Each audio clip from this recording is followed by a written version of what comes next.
D'Emmanuel Lévin, Judaïsme contre sionisme, le cri d'un prophète en Israël, suite. 4e partie, Tzedek, suite. Pharisiens et Sadducéens, d'après le professeur Baron. Les pharisiens ne voulaient pas renoncer à cette réalisation remarquable de l'histoire juive antérieure qu'avait été l'émancipation par laquelle la nationalité et la religion s'étaient affranchies du pouvoir politique. C'est en d'autres termes qu'ils expriment leurs idées, mais là était bien ce qu'ils voulaient dire. Lorsque les nouveaux dynastes, suivant la trace de l'adversaire, placèrent l'État au-dessus de tout, les pharisiens dénoncèrent en eux des ennemis du judaïsme. Aussi longtemps que l'État juif resta puissant et continua son expansion, les Sadducéens conservèrent leur emprise sur le pays. Mais dès que leur pouvoir politique se fut affaibli, la force de leurs antagonistes s'accrut. C'est sans surprise que l'on voit les Sadducéens perdre constamment du terrain après la conquête de leur pays par Pompée. Il est caractéristique aussi que les pharisiens aient bien supporté la domination étrangère aussi longtemps qu'elle n'interféra pas avec leur mode de vie intérieur. Mais dans leur excès de zèle, il leur arriva de voir un moindre mal dans la domination de l'étranger. Lorsque Pompée envahit la Palestine, nous le rappelons, des représentants pharisiens de la nation se déclarèrent opposés aux deux rivaux maccabéens et demandèrent à n'être pas gouvernés par un roi, disant que c'était la coutume de leur pays d'obéir aux prêtres de Dieu qu'ils vénéraient, mais que ces deux hommes-ci, qui descendaient des prêtres, cherchaient à modifier la forme du gouvernement pour réduire la nation en esclavage. 20 ans plus tard, au début du règne d'Hérode, 3 délégations successives pressèrent Antoine, qui se trouvait alors en Syrie, d'abolir le gouvernement juif semi-indépendant.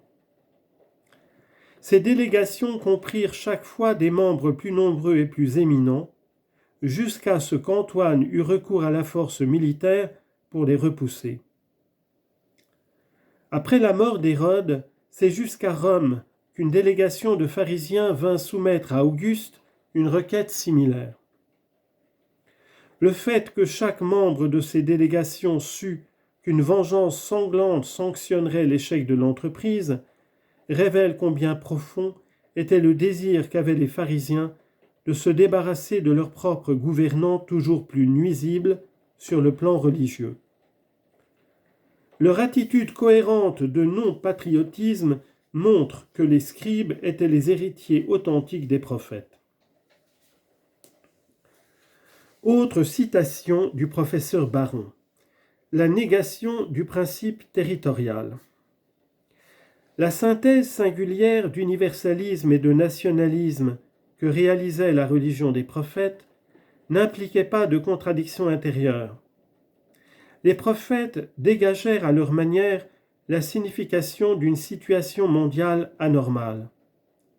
Ils virent des États sombrer et réapparaître. Ils virent le pouvoir de l'État en Israël et en Juda utilisé par les classes dominantes comme moyen d'opprimer les masses. Ils virent des myriades de juifs demeurer juifs dans des pays étrangers. Ils conclurent qu'il y avait une unité plus indestructible que celle de l'État et du territoire. Ils avaient vu aussi, tant dans leur propre pays que dans les empires successifs dont ils avaient subi la domination, bien des groupes ethniques différents vivre ensemble, dans une paix relative, et conserver longtemps leur identité respective. Il était naturel de supposer qu'avec la disparition dernière de tous les États et l'établissement d'une paix universelle, les mêmes conditions ethniques prévaudraient sur une bien plus vaste échelle. À la différence de l'idée d'État, le principe purement ethnique n'est dirigé contre personne. C'est un principe positif sans négation intrinsèque. Contrairement au principe territorial, impliquant un espace limité qui entraîne des querelles, l'ethnos offre la perspective d'une coexistence perpétuelle de différentes races avec la même coopération des diverses forces culturelles. Autre citation de Baron. L'indépendance politique de la nation juive pouvait graduellement s'évanouir.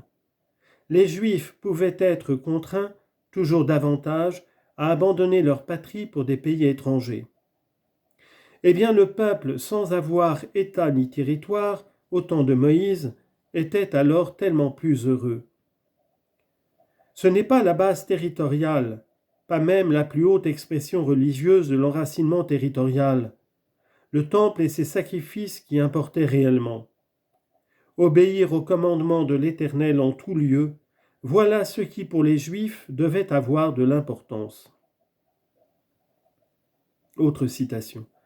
La survie juive fut chose assez remarquable assurée, non par ceux qui étaient demeurés dans leur patrie, mais grâce à la vitalité nationale des Juifs dont l'existence était si précaire au sein de la captivité. Maintenant physiquement décimé, socialement abaissé, menacé d'extinction nationale, le peuple vivait sans avoir, pour ainsi dire, de terre ferme sous les pieds. Et pourtant jamais il n'avait été aussi près de l'idéal des prophètes. Au lieu d'en développer les traits en quelques hommes éminents, les groupes dirigeants de la captivité avaient peu à peu donné une échelle nationale à la notion de sainteté. La foi des prophètes devint possession démocratique. Elle embrassa le groupe ethnique tout entier. Ce fut alors que Joël put prédire l'idéal suivant, et il arrivera en ce temps-là que je répandrai mon esprit sur toute chair. Vos fils et vos filles prophétiseront, vos vieillards songeront des songes, et vos jeunes hommes verront des visions. Même sur les serviteurs et les servantes, je répandrai de mon esprit. Autre citation. Plus les Juifs restaient séparés de leur pays, plus ils idéalisaient Jérusalem et son temple, et de la sorte précisément repoussaient la pratique d'un culte sacrificiel en tout autre endroit de la terre. Note. De même, l'espoir sioniste était destiné à empêcher l'assimilation des Juifs aux États et leur enracinement dans les territoires où ils séjournaient. En tant qu'idéal lointain, le rêve d'un État et d'un territoire juif sert de principe ethnique et l'aide, paradoxalement, à triompher du principe territorial. Les rabbins du Talmud et la Palestine. Rabbi Akiba avait échappé à Rabbi Juda et n'assistait pas à ses conférences parce qu'il voulait se rendre en Palestine.